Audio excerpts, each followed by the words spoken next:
Hello and welcome everybody to this level 2 training called Leaving a Legacy in Your Life and Your Career. What we're going to be covering today's training is a lot of different things. We're going to discover the different definitions of what a legacy is. I'm going to give you the 1.0 version, and by the time we finish this training, you're going to have a 2.0 version definition. The second thing is I've included a lot of these different principles on how to create a legacy in your career and your life. And these are not just made up, because I'm actually going to explain each one of these principles and how I use these principles to create a legacy of significant accomplishments, not only in my college and student government, but also in my career when I work for the National Society of Leadership and Success, because success leaves clues, and I'm sharing with you this information so that you can apply this in terms of your future career, etc. Then we're going to actually do some quick exercises. Each is going to be about 60 to 90 seconds, because again, I want you to get the habit of how to actually create a legacy. And so we're going to see some improvements in your personal life as a result of this training. And then the next thing, which I think is a very, very powerful thing, one of the trainings that I did, I took a 4-month leadership training program with the Landmark Worldwide, which a lot of you know about. And I had to coach hundreds and hundreds of people, right? And when you do this for so many years, you start to get very proficient at it. And so one of the big questions is, when you're talking with somebody, coaching, how do you motivate them? And so we're going to tackle one of these ways that's going to be a very effective tool for you to be able to coach anybody. And this is going to help you with your team members, if you're managing employees, etc. So it's going to be very, very powerful. And then last, I'm going to share a quick little video of Brad Meltzer. He talks about how to write your own obituary. And again, it's going to lead us into the definition of Legacy 2.0. So let's jump right in. So in terms of the definition, if you look in Merriam-Webster's dictionary, what is a legacy? It's something that you leave behind when you die. I know, again, sounds so morbid, right? But usually it refers to something like money or property. But the second definition is anything that's handed down from the past, as from our ancestors or predecessors. So a lot of people, in terms of when they want to do something, they think, well, what is going to be my legacy? What am I going to actually leave behind that I may be known or recognized? And I want to actually share with you, it could be very dangerous to become obsessed with your legacy. So my favorite Broadway show, Hamilton, if you watch it, he's obsessed with his legacy. And it gets to the point where it's such an obsession that when he was being confronted that by these accusers that he did something terrible using different funds, what did he do? He's like, I need to protect my legacy. So what did he decide to do? Put his whole life on blast, share to the world what he did, cheated on his wife and stuff like that, not even caring about what she felt or anything like that. And this is what he thought was going to ensure his legacy. So again, you have to be very careful, because a legacy, it's a slippery slope, because we all have egos, right? And if your legacy is all about how can I help benefit myself, how will I be remembered, that is the opposite of actual what we're trying to do with Electus Society. In Electus Society, we're trying to teach you about humility. So when I talk about legacy, it's really about how many things have you accomplished to really help others, so that people can actually get ahead. How can it be constructive? So again, in terms of my biggest accomplishments of what I've done, both in college and my career. In college, I was one of the youngest student government presidents to serve.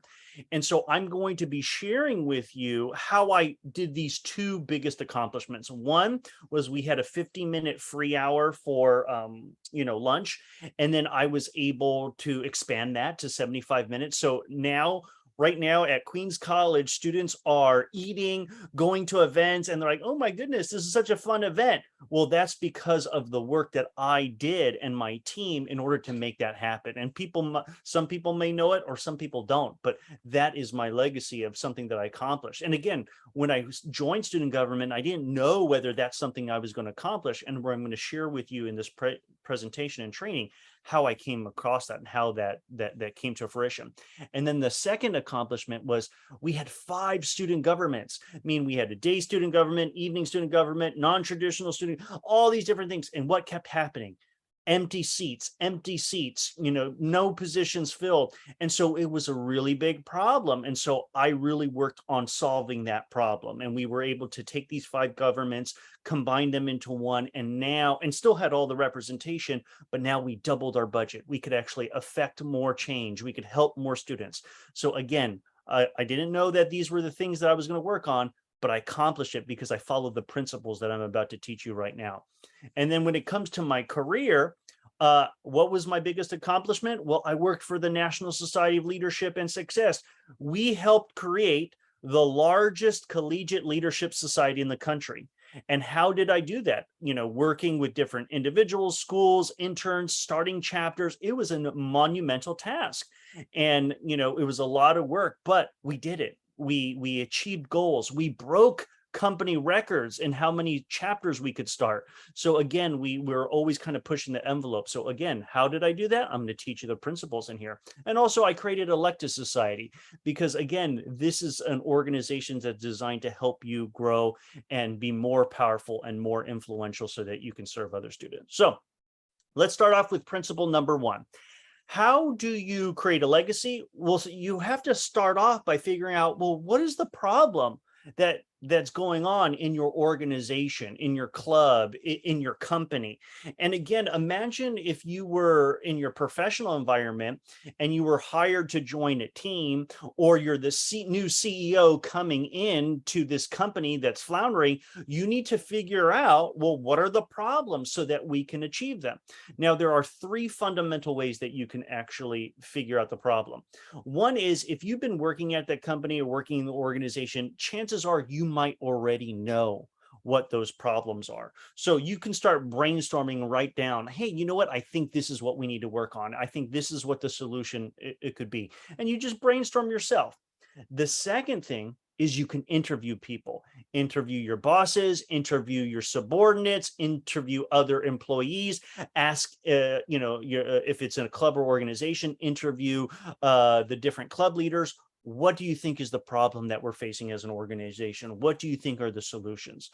So again, the thing that's really good about interviews is that you really can do a deep dive. So someone says, oh, I think we should do this. Then you can say, oh, tell me more about that. And you can kind of do a deep dive and say, oh, this is what you think. This is what's possible. Okay. And you can get a lot of insight. And then the last method is a survey. I'm always a big fan of surveys.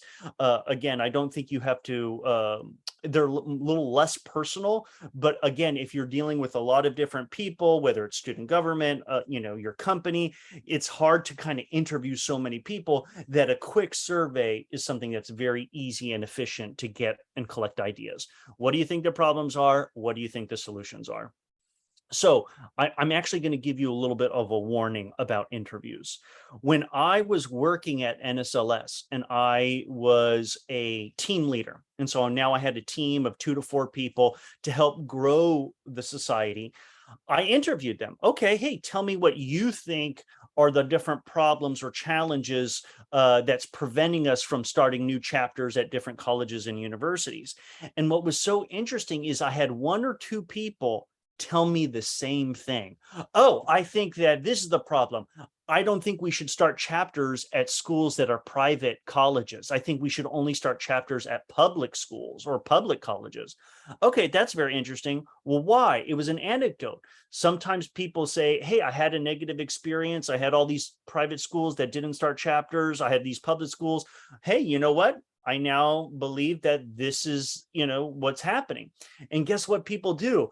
As soon as that person talks about it, they talk to their coworkers or their employees or their members are talking to the other members. Hey, and they complain. Oh my goodness, this private school didn't start. I'm so frustrated, blah, blah, blah, blah. And guess what? That there's something called groupthink, because when you are in a group meeting or a group together, you tend to want to think the same way, to agree to the same problems, agree to the same solutions. So while that information can be very important, my request to all of you, whether you're working at a company or whatever, is don't use that data completely as if it's gospel.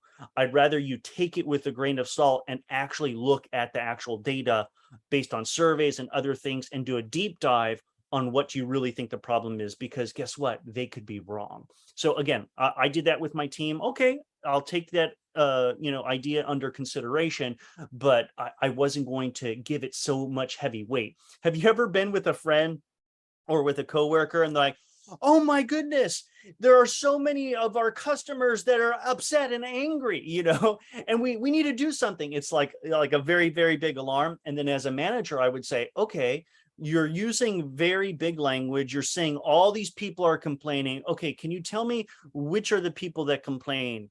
What did they actually say? And so you do that deep dive. They're like, oh, it was just 2 customers. Okay, this person, what did they actually say? So it's like, all right, we tend to exaggerate because we want to solve problems. So it's very important to actually be objective, be critical, analytical, all those things. It's going to really, really help you when it comes to helping, accomplish a lot in whatever organization you're part of. So within student government, I did the same thing. I did a survey. I asked a bunch of different students, what do you think the problem was? What do you think the solutions were, etc.? And they collected data. Now, say you got all this feedback. What's principle number 2? Well, now I want you to remember SSQ. And this is what separates people who just throw, pasta at the wall and hope it sticks versus the people who actually can make a feast for hundreds and hundreds of people, right, of a pasta dish. The reason why you do is once you collect all this data, you have to filter it. You have to sort it. You have to be able to digest it and pull the nuggets of truth. It's like sifting for gold. So what you then do is then you look at all the different problems that everybody has shared, right? And then you look at all the different solutions that they've shared. Okay, now you have to digest it into a simple format. So how can I summarize in 2 to 4 words what this problem is or what this solution is? Okay. And then once you do that and you put that in bold, okay, then you're using a spreadsheet or something like that. Now you sort it. Okay, how many people said that this was the problem? How many people said these were the potential solutions? And then you quantify them. And then you basically said, how many people said this? How many people said that? And that will help focus you on what you should actually work on as a problem and what you should tackle. So I know I'm explaining it in terms of, high level, but now let me show you an example of just like, let's say student government, but this could be your work or whatever it may be.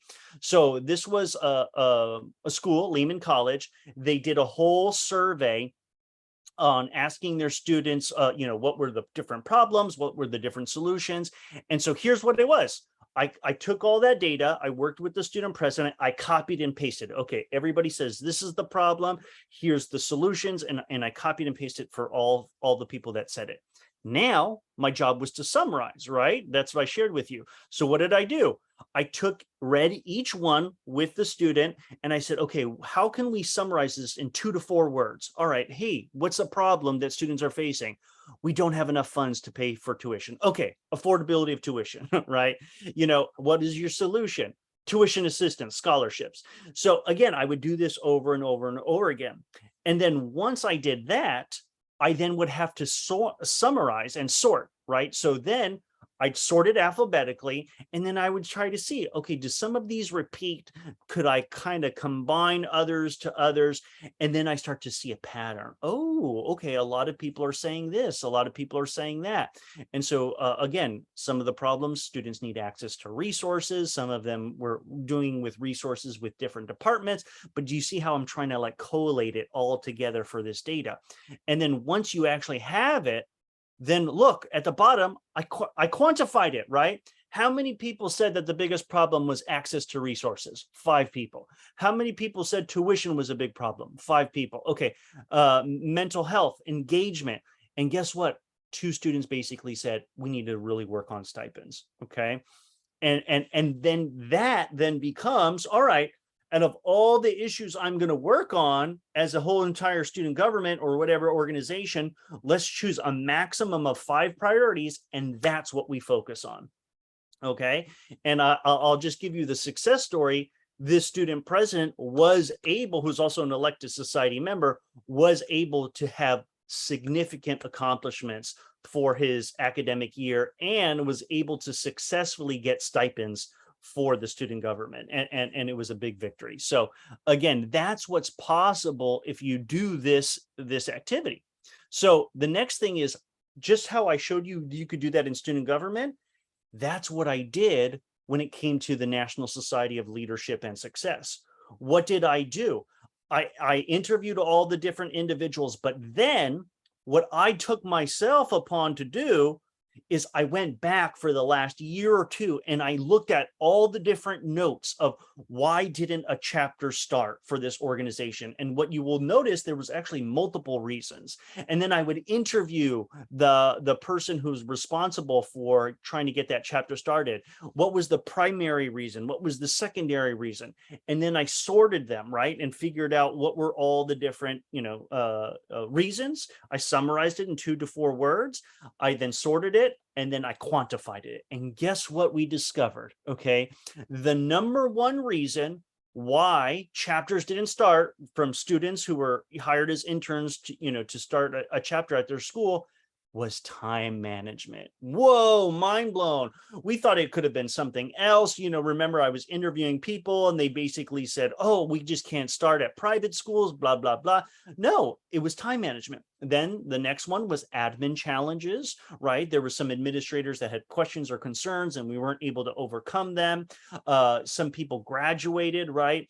And then we were trying to send invitations and we had some different challenges. So as an organization, as my role as the leader of this team, I said, okay, out of all of these things, what are we going to focus on?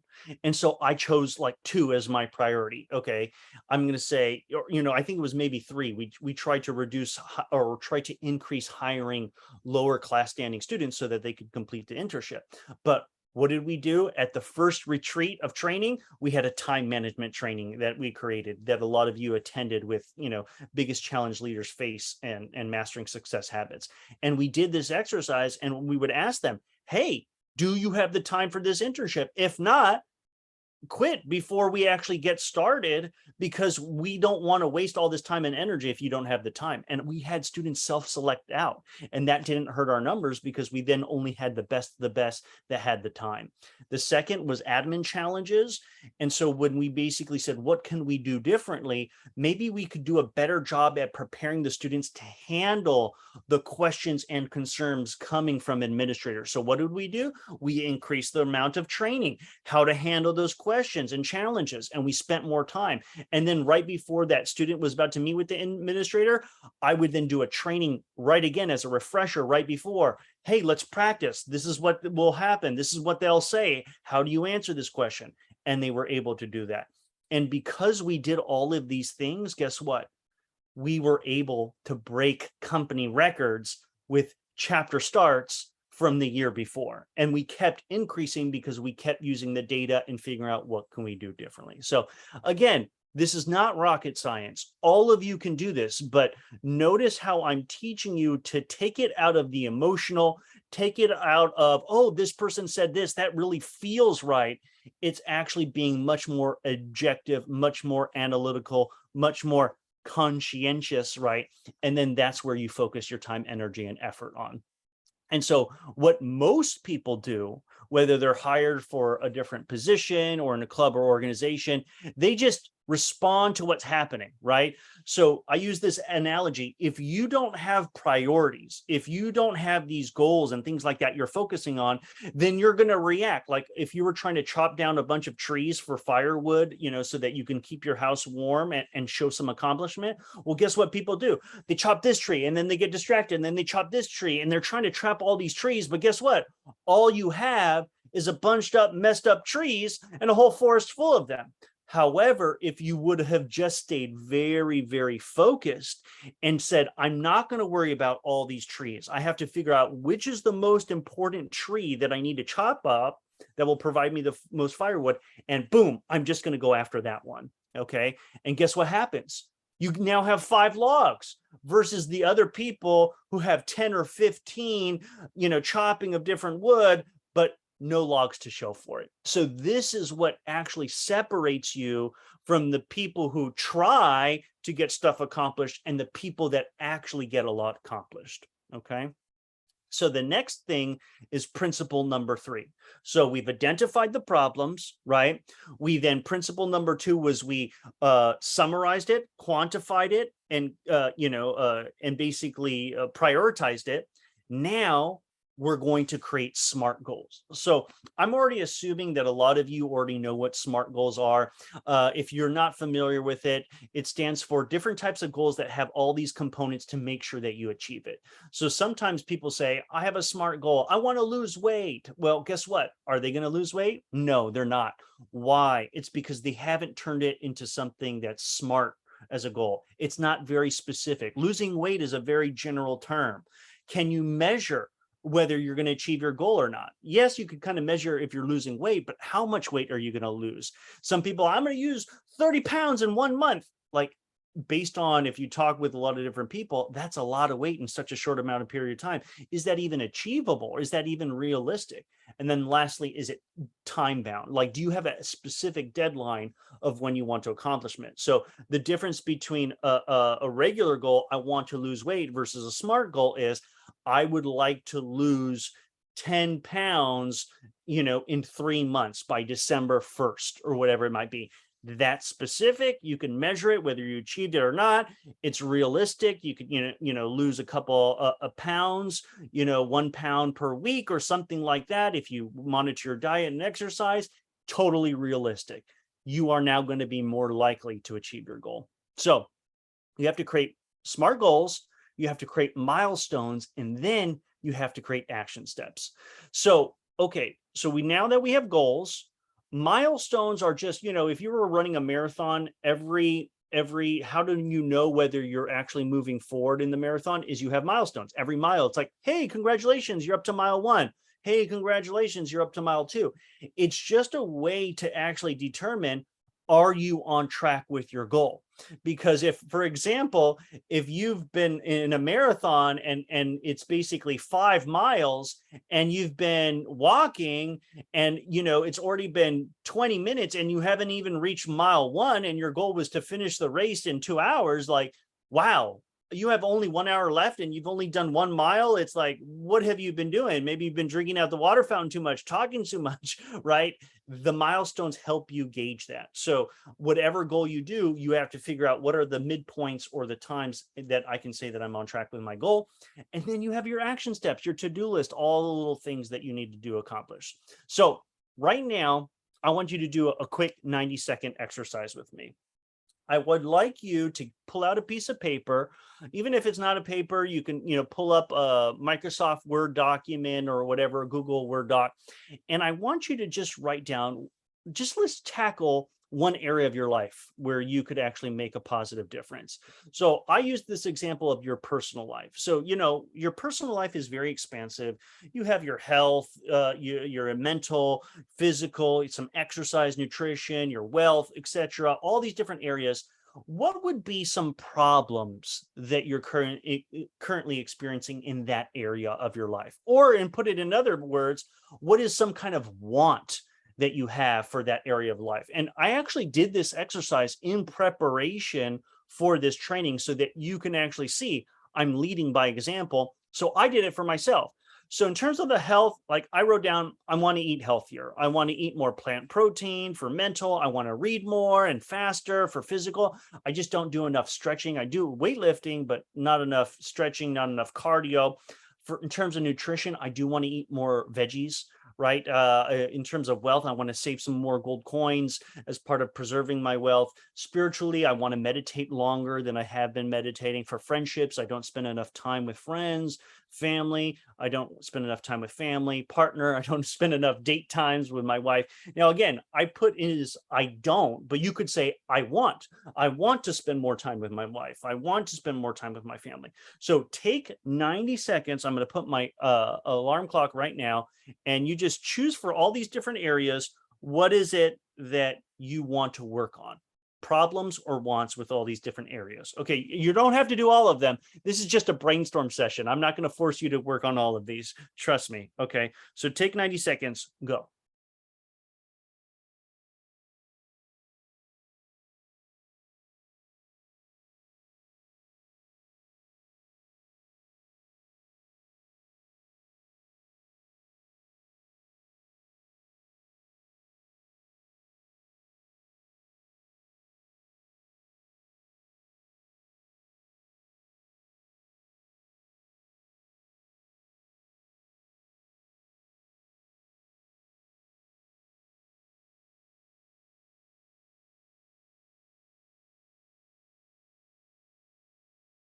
Thirty seconds. We'll have a 60 more seconds.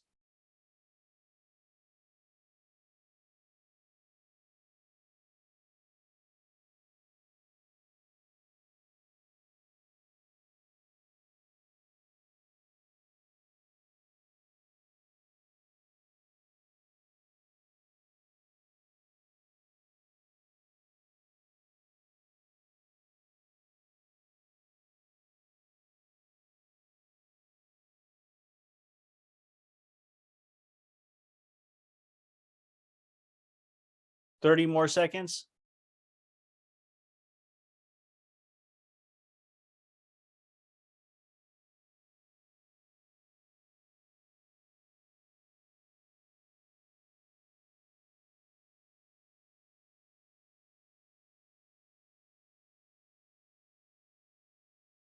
All right, time. Okay, perfect. Now we're going to move on to the second exercise, right? So we've identified the problems just in areas of your personal life or wants that you want. Okay, now it's time for step 2, SSQ, summarize, sort, and quantify. So now we've already kind of like summarized it because it's all these different areas, but now see if there's anything that's a pattern, right? Something that repeats, similar in terms of these different areas of your life. Chances are that if you could just do this one thing, maybe it could actually affect multiple areas of your life. Let's just say, for example, if it's I want to exercise more or I want to have less stress. Well, guess what? Maybe if exercise is your de-stressor, so maybe that's now more than one that actually qualifies as a something that's repeated, right? So for me, I just chose my personal ones. I wanted to eat more plant proteins. I wanted to eat more veggies. Okay, wow. Now we're seeing a pattern here. In terms of friendships, family, and my partner, notice that I even wanted to spend more time with my family and with my wife. So again, these are the things that I highlighted. So take about 30 seconds to just look at your list and see if you can kind of like either circle some of the ones that kind of repeat and quantify. So I got 2 for veggies and I got 3 for more time with loved ones. So take 30 seconds and do that right now. Go.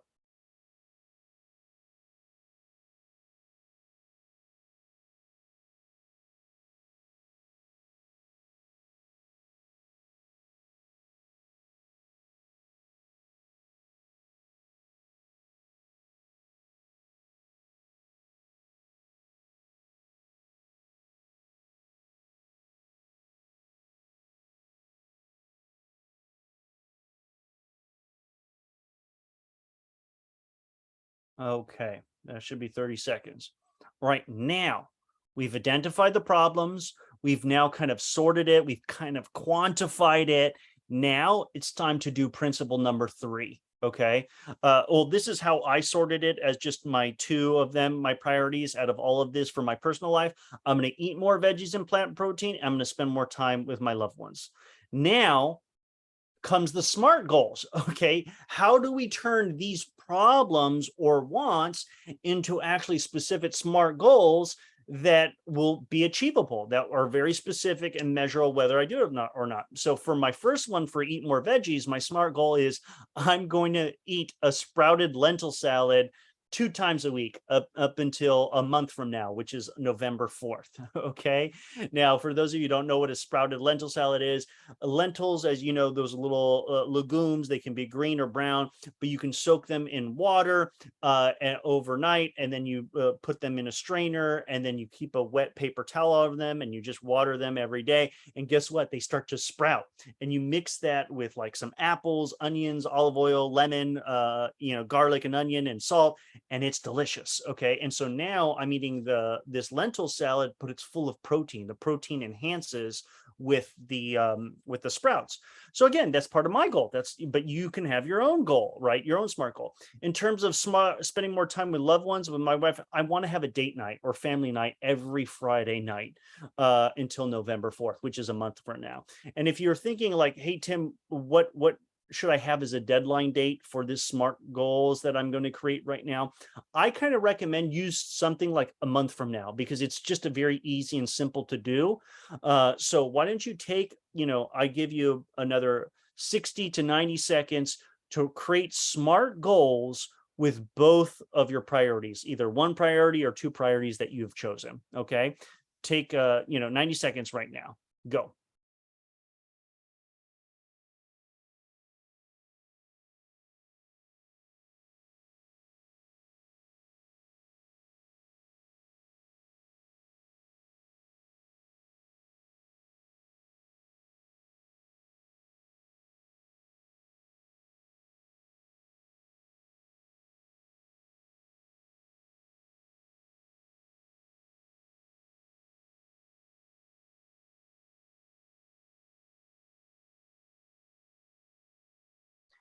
And if you want to, while we're waiting for other people to write down their SMART goals, if you want to post it in your chat or the chat, I love to see what some of you have chosen if you want. And if you want to keep it personal or private, that's fine as well. But I'd love to hear what you guys are choosing as some SMART goals of something that you can accomplish within the next month or so. Okay.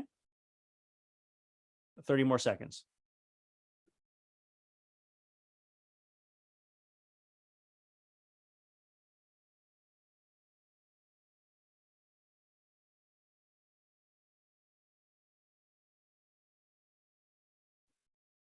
All right. So now we'll give you 15 more seconds. SMART goals with these areas of your life. Okay, let's keep going. So now what's the next step? Milestones and action steps. So to me, a good milestone is, where should you be 2 weeks from now? Okay, to know that you're actually on track with this goal.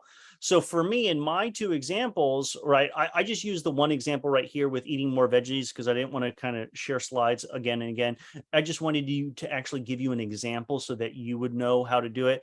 So for me, if I wanted to have salads, lentil salads twice a week for the next month, so guess what? My milestone is by October 21st, which is my milestone, my midpoint before my actual goal, I should have eaten 4 lentil salads. Okay. And then now write that down as your milestone of whatever it might be.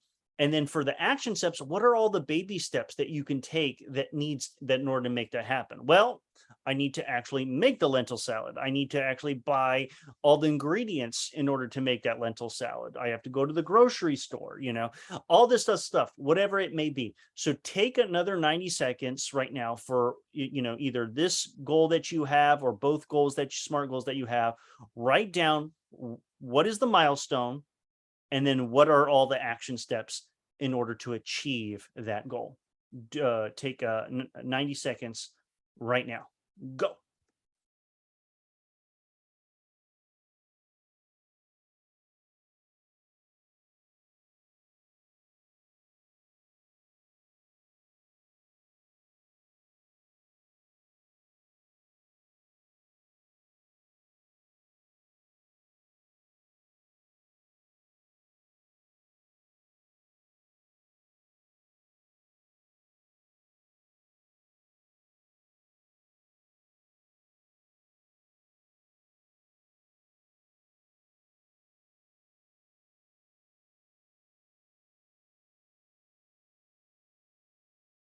Sixty more seconds.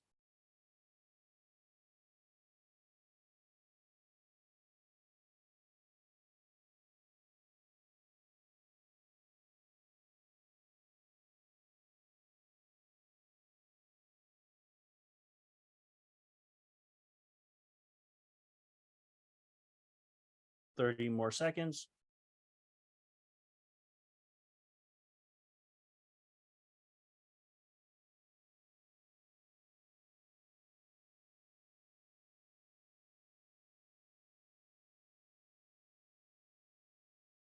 Ten more seconds.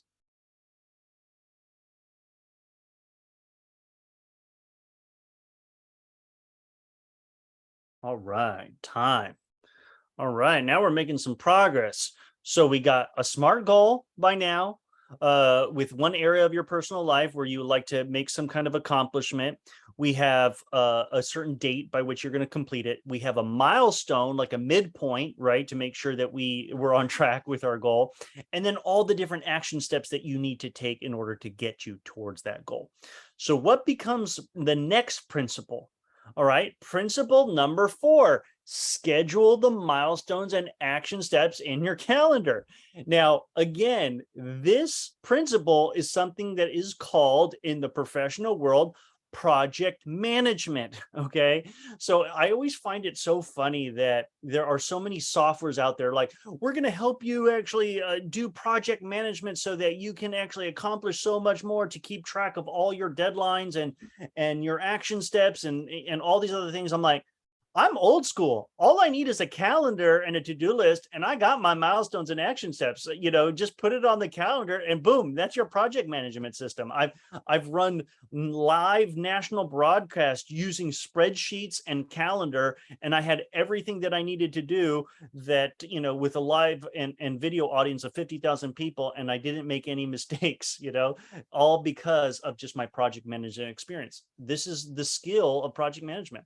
So again, you could have your to-do list as long as you like them. You could have all the different goals that you have. But as I've always shared with you, and it's worth repeating, if it's not on your calendar, it doesn't exist. So you actually need to schedule time in your calendar, all the different milestones and all the different action steps. So milestones, I would put in my calendar as maybe that day, as a deadline, midpoint, whatever you need to achieve by that date.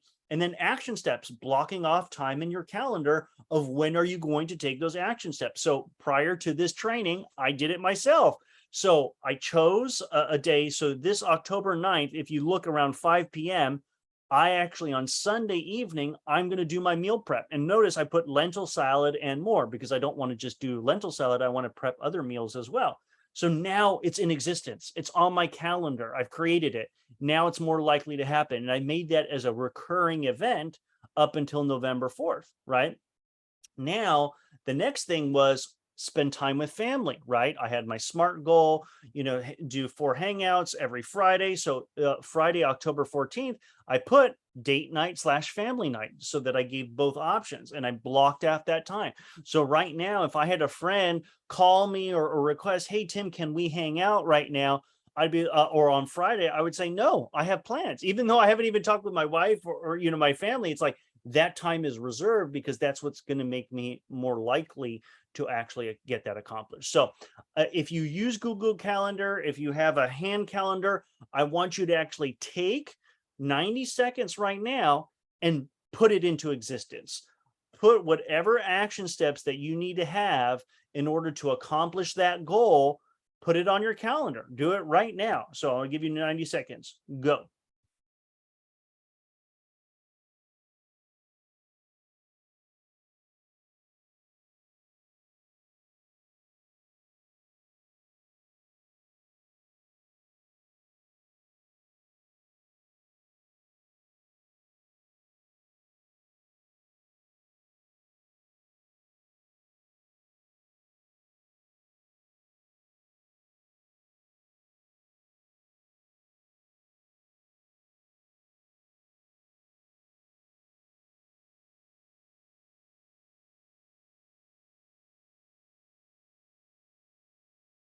You can just post in the chat if you've added it to your calendar so I know if everyone is completed with that, and then we can move on faster or quicker. But if not, you have another, you know, 40 seconds.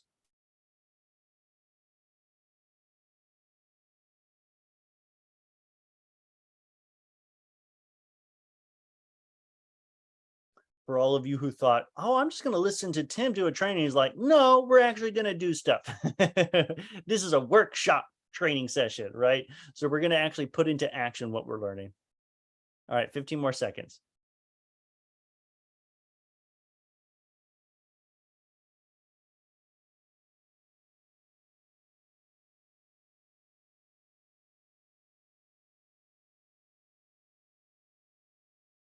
All right. If you still need to add more time and more activities on your calendar, go ahead and do so as soon as we finish the training.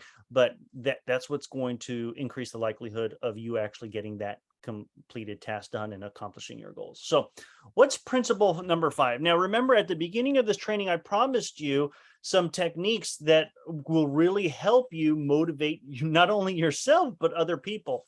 And again, I learned this in all my experience coaching and training and developing people as part of my volunteer activities at Landmark Worldwide as part of that 4-month leadership course.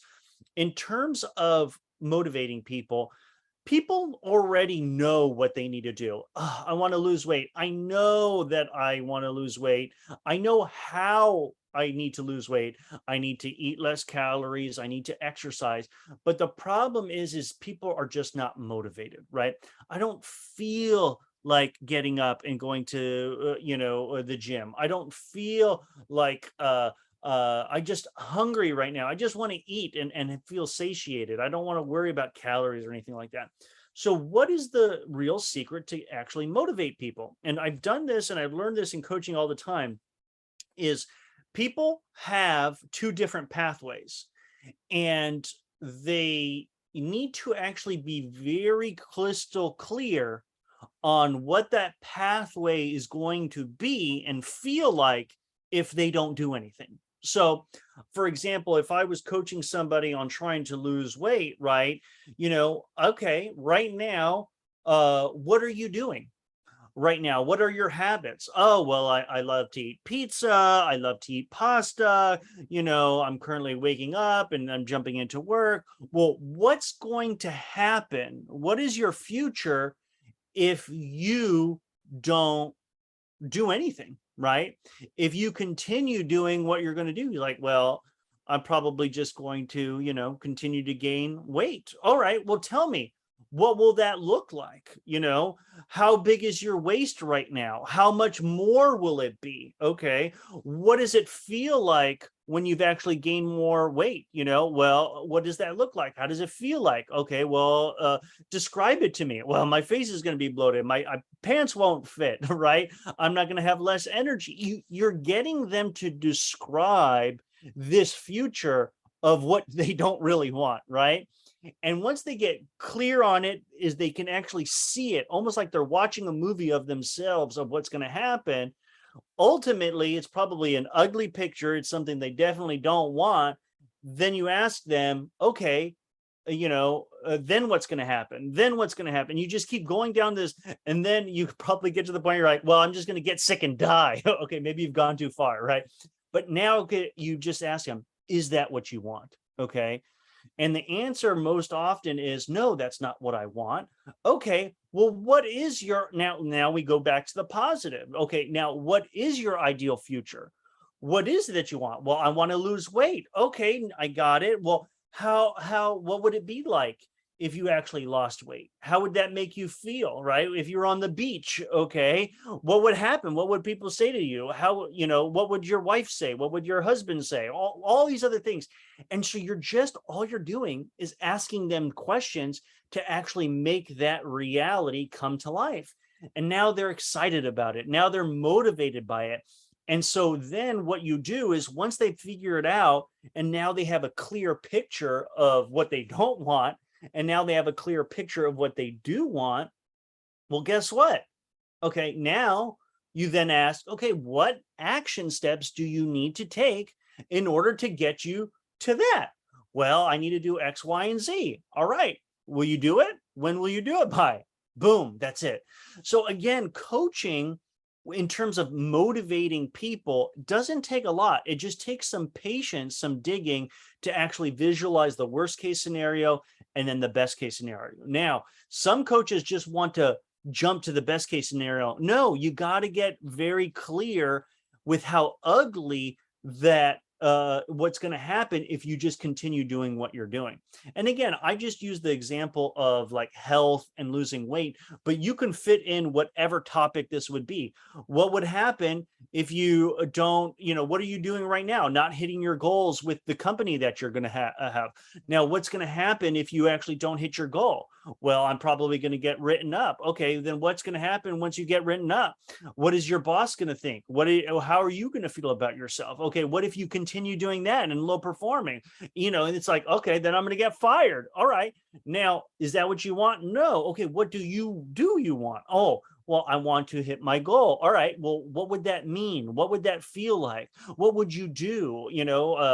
If you got that raise, or if you got that promotion, or if you got a compliment, how could you use that as a referral? All these things. So now they're painting that picture, and then say, okay, great. Is that what you want? Now you understand your why. It's become real. There's both heart and mind with this goal and this new future that you have now visualized. Guess what? What is the action steps that you need to take in order to get you there? Okay. So that's it. It's very simple. Most people, want to really complicate it. My job as a teacher and trainer is to make things very simple for you guys. So you can do this to yourself. No need to hire a bunch of, expensive coaches. Use this exercise. Again, coaches are very beneficial. They can help perceive things that you may not realize or what might be getting in your way. But again, if you have these tools, you can actually use them yourself. Now, one of the things that is the next principle, right? Now that you're motivated for not only yourself and your teams and whatever you're trying to do to accomplish that goal, what happens is you get scared. Okay, you're going to hit obstacles. Now, when I was managing different teams, guess what? What is a big fear for people? It's the fear of the unknown. What is going to happen? Okay. They're not prepared for some kind of obstacle that they may encounter. So how did I achieve goals? How did I basically break company records with my sales team and all this other stuff? Guess what I did? I actually anticipated and planned for the obstacles ahead. So right now, if you're looking at this forest and you're in your middle of walking this forest, you've never walked this forest before. How are you going to feel? You're going to feel terrified. You hear a noise, twitch, a twig breaking, right? And you're like, oh my God, what was that? And all this other stuff. So you're nervous, you're scared. Am I going to be eaten and stuff? That's how people walk through every day of their lives, especially when it comes to work. I'm going to call that person on the other line. Are they going to yell at me? Are they going to be angry? I don't know what to expect. So what did I do as a manager whenever I was going to talk with an employee or a team member that was trying to, influence an advisor, trying to recruit a new student, or some student trying to recruit an advisor? Guess what they were afraid of? Rejection, things that might happen. So what did I would do? I would mock with them. I would practice with them. And I say, okay, now let me tell you, when you go into this meeting with your potential person that you're trying to influence or persuade to start a chapter of NSLS, okay, you're going to have your pitch, right? You're going to ask them questions. What do you think that they can respond? And I would tell them all the different scenarios. First, the meeting can go very well. They could say, I love it. I think this is great. Sign me up. That'd be awesome. Okay. Then I would say, well, what happens if they don't do that? Well, they could also respond this way. They might can say, I need to think about it. I need more information. What do you do? How do you handle it? So then we would prepare and mock it. What if they would say, no, I'm not interested, or I have concerns about this? Well, what can you do if they're not bought in? And I'm like, well, if that happens, guess what you can do? You could basically say, hey, can we schedule another meeting? Can I get more information for you in order that can make you feel more comfortable? All this stuff. So I would prepare them. So guess what happens when they go into that meeting or whatever it would be? They would say, oh, Tim said that this was going to happen. He already anticipated that this could happen, and now I know what to do. So it's the same thing why I use this big scary forest, is because if you're walking in the forest and I basically say, hey, guess what, you're going to go down this path. As soon as it turns from dirt, it's going to turn into gravel. Don't be scared, that's still part of the road. Okay, you might see this animal here.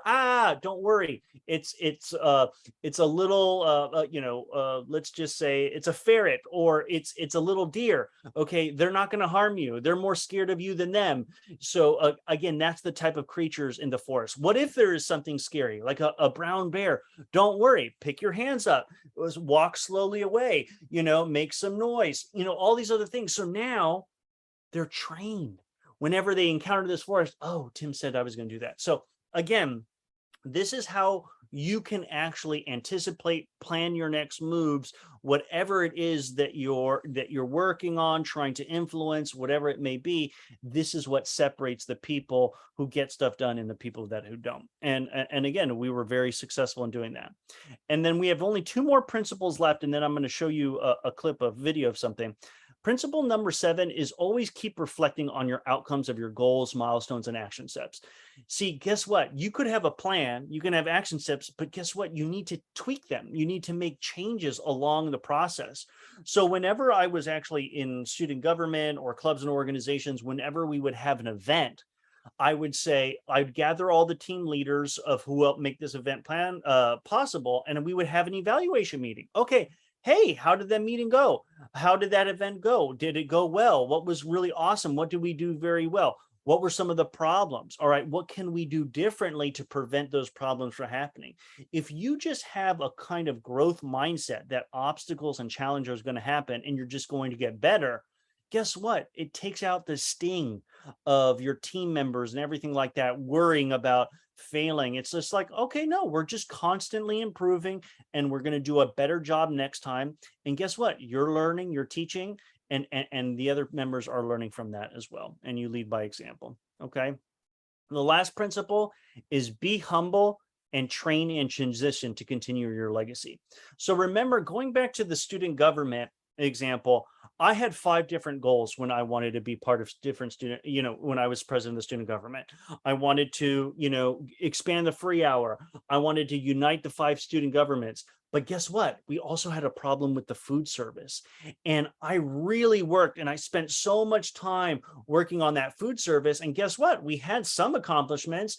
We basically figured out that, there was different problems. There was accounting mishaps with the food department. We wanted to work on getting a new food service. So we had to request for proposals. I created a committee, all these things. But guess what? My year was done. I didn't have a chance to finish. But what did I do? I trained and developed the future leaders to actually continue that legacy. So guess what? It eventually happened.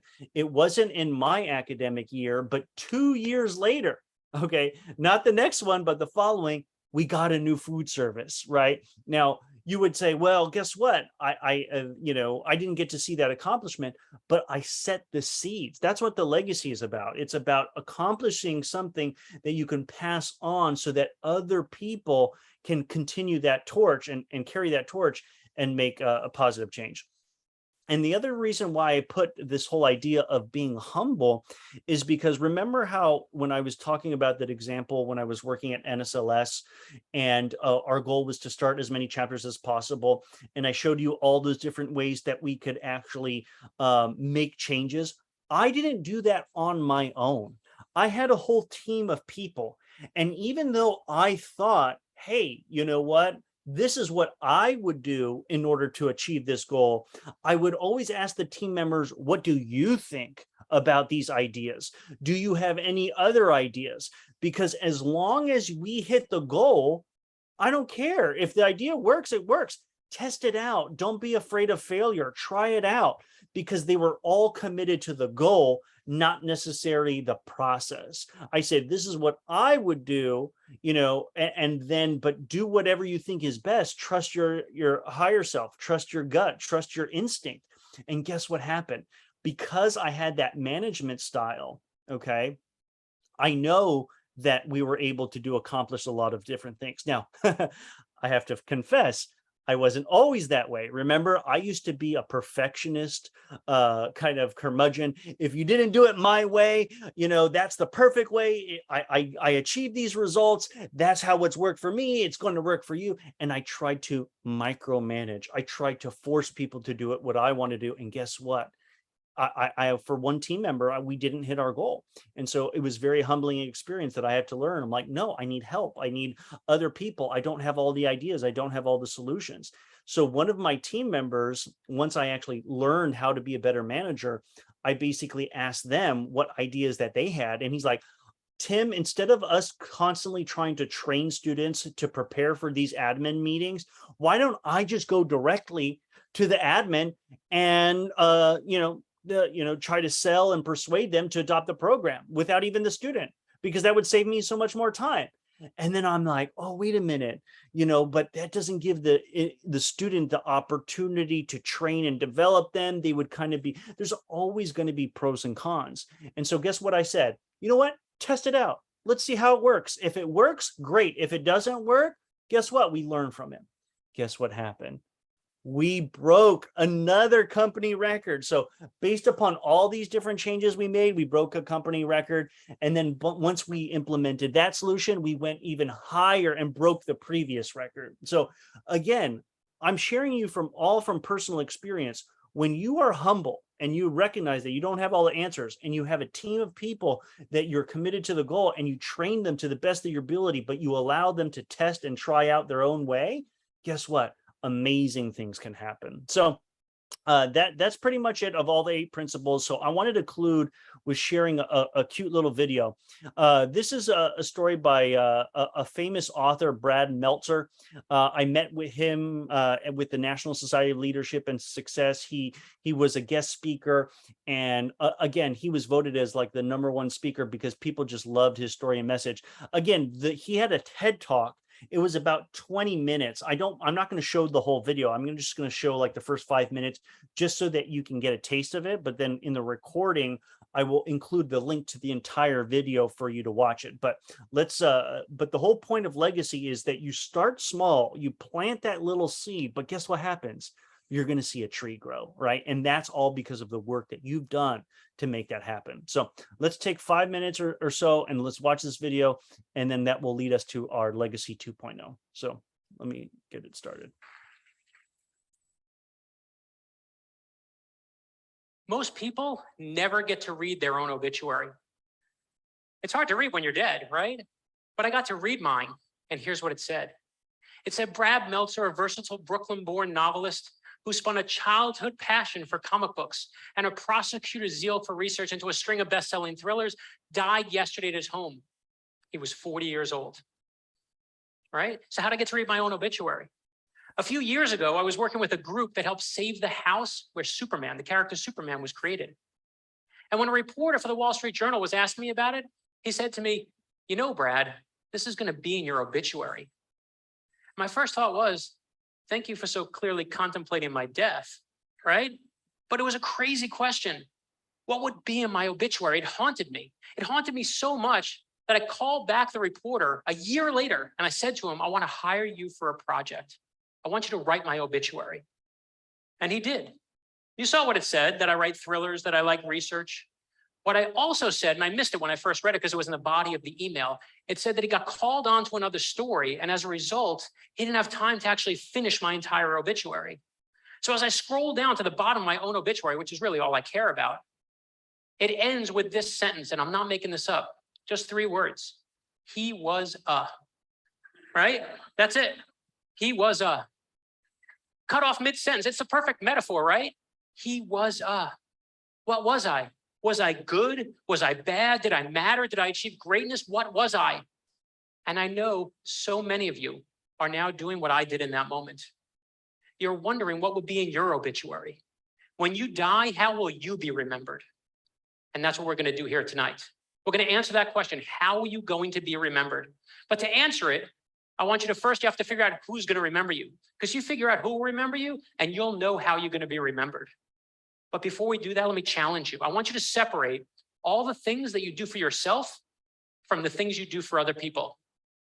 First is what you do for yourself, where you went to school, you know, the degrees you got, your job title, those are all for you, and they will be in your obituary.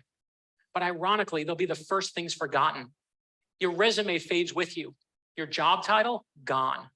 And when you die, it'll be one of the last times that your resume is ever mentioned. But those things you do for other people, that's your legacy, right? And sometimes it's not even in your obituary, but it is what lasts. Because that's what legacy is, right? It's what endures. It's what your impact on other people is. It's what your effect is. It's what people remember about you. And as I thought about it, I realized there were 4 different types of categories of legacies that we all have. The first is your personal legacy. That's the category, your personal legacy. It's the impact you have on people in your personal life, like your friends. And as I thought about it, the person who had the biggest impact on me of that group was, without question, my 9th grade English teacher, Miss Spicer. Miss Spicer, when I was in 9th grade, okay, she came to me, she said, you know what, you can write. And I said, I don't know what you're talking about. She said, you can write, you're in the wrong class, you need to be in the honors class. And I didn't know what she meant. She tried to change my schedule. There was some kind of conflict. And she said to me, you know what, you're going to sit in this corner for the entire year.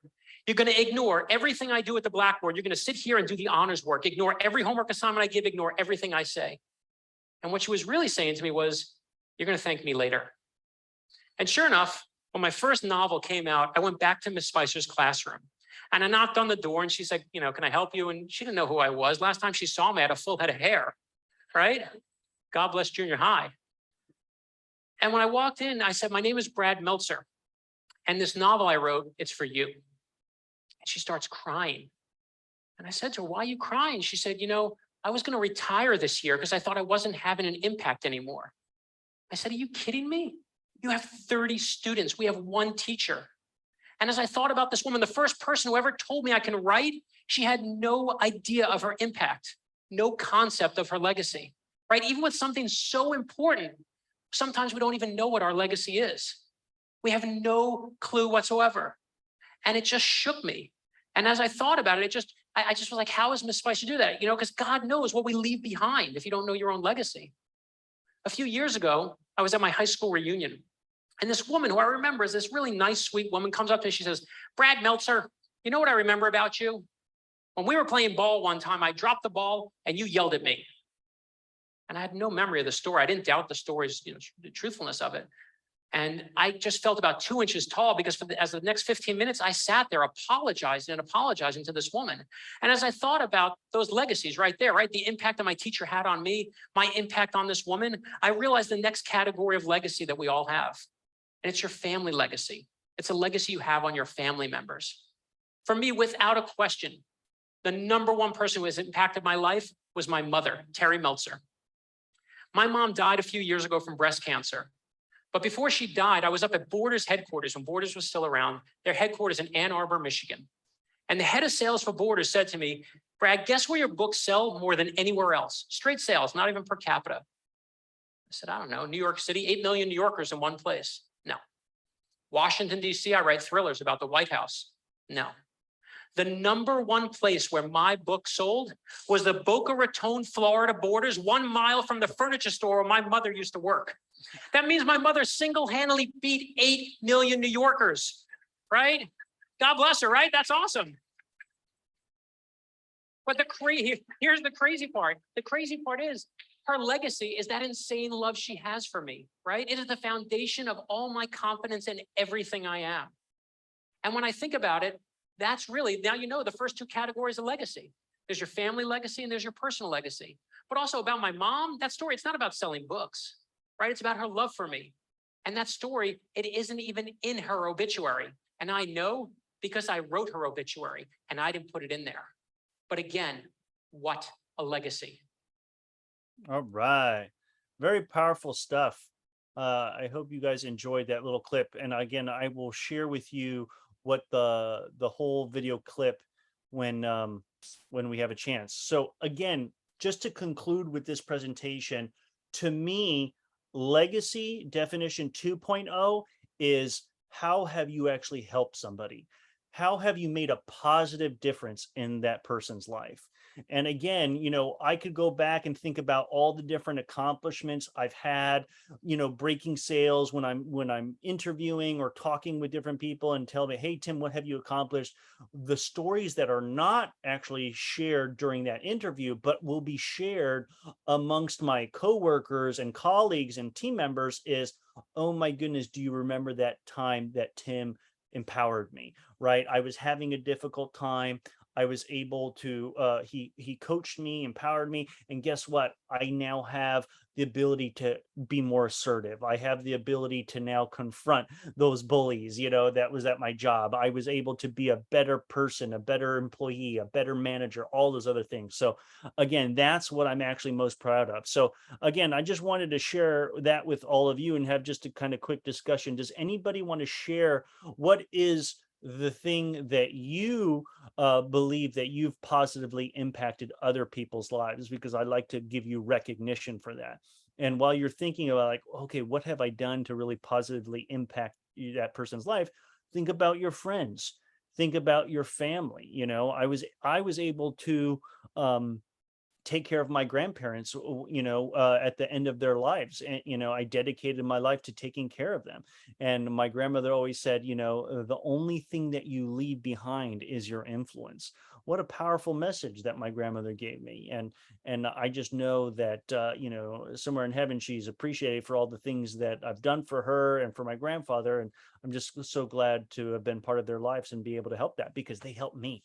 So again, does anybody want to share some area where they have actually positive impacted somebody's life that's part of your legacy? If I can call, feel free to raise your hand, or I might just call on one person. How about you, Shania? I know you're always reliable to share your thoughts and opinions. What do you have anything where you've actually made a positive difference in impacting someone's life? If you're available to unmute yourself.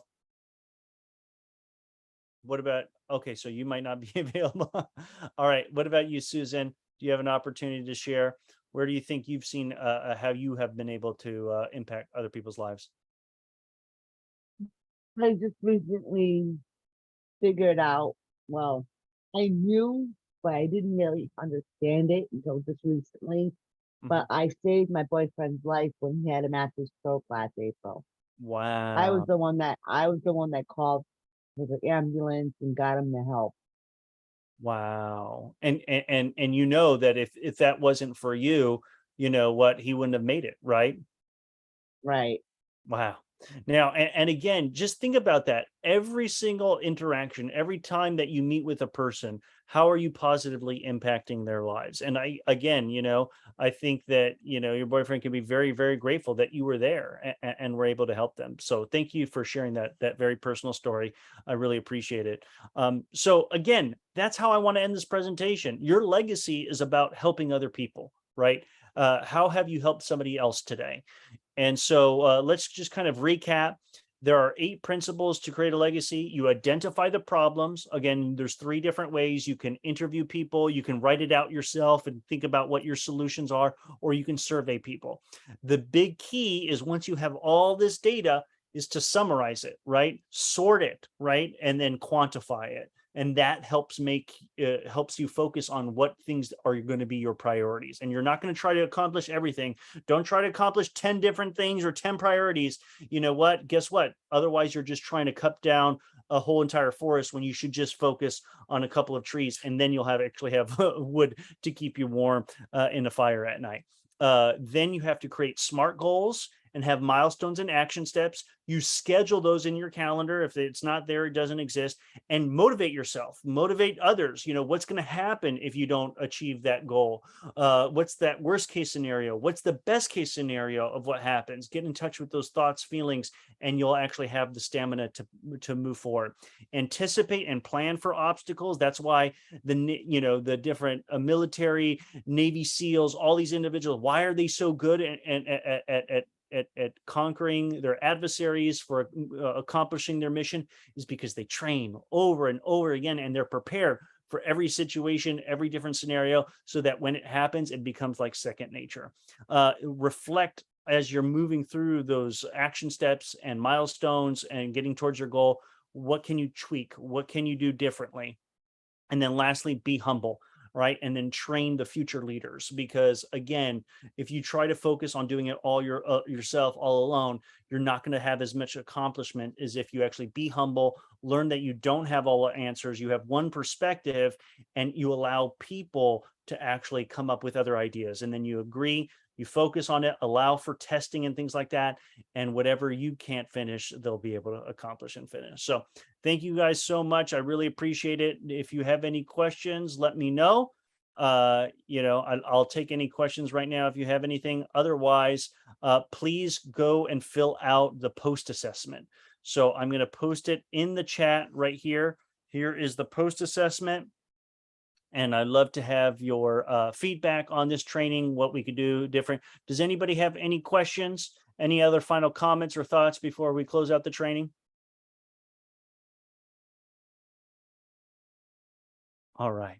Okay, everybody. Have a great night. And I look forward to see the final level 2 training next week. And then That is not the post assessment. That's the video. Oh, thank you. Thank you. I'm so glad that you shared that, Susan. Okay, here we go. Let me copy and paste the post assessment. Haha. Thank you, Susan. There it is. I put it in the chat. I appreciate that. So next week is the final level 2 training. And then what we're going to do is we're going to give some time for people to catch up and miss some of those recordings. I'll create a deadline date of when the cutoff is. And then I will announce the level 3 trainings. Again, I'm going to be working over them over the next month or so, the next 2 months, and developing those trainings. And if you have any other ideas or suggestions for other additional trainings on personal or professional development or certain topics about, causing positive change, increasing your influence and persuasion ability, to increasing your power so that you can make positive change in the world, please shoot them my way via email or anything like that. And I'm going to be really excited and looking forward to that. Okay. So thank you, everybody. Have a great night. Okay. Bye-bye.